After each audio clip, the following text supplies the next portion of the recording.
You know, I once had a great student who had been a contractor and who had actually mapped out with his youth group the dimensions of the ark for Noah, you know, and because he was a contractor, he could talk about all of those physical details, and it made that whole story come alive for them. So the first thing to say is that you just go at it from wherever you are. Well, my background has been in theater, and so one of my favorite ways is to try to block a text. That's a theater term.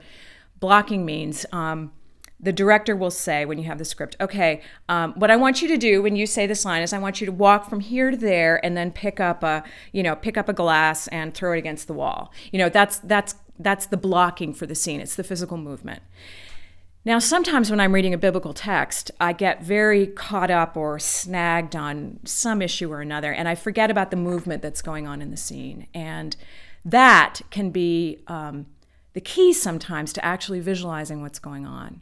And I've done this over and over. I mean, one of the best examples I have, or I think of, is a time when I was preaching on John 8, the woman caught in adultery by herself, and who then is surrounded by the scribes and in the circle.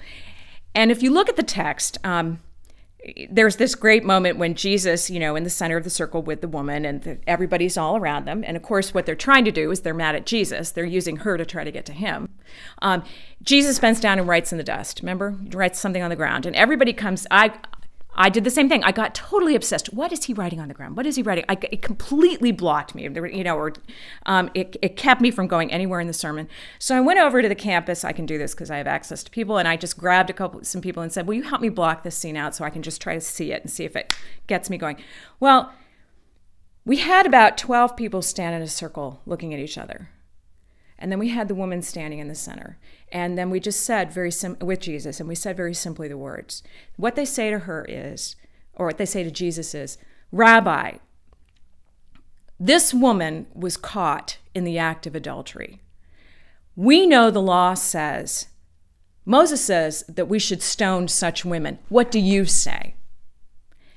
And the text says, Jesus answered them not a word and bent down and wrote in the sand on the ground.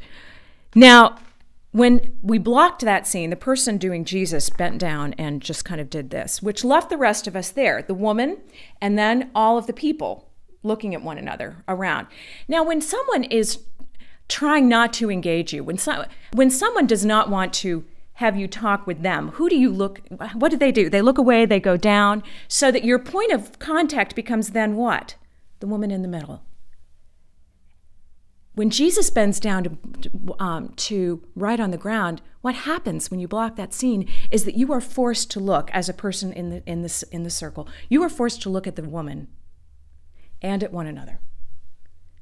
He's taken himself out of it as if to say, this is not about me. Who is this about? It's about her, and it's about you.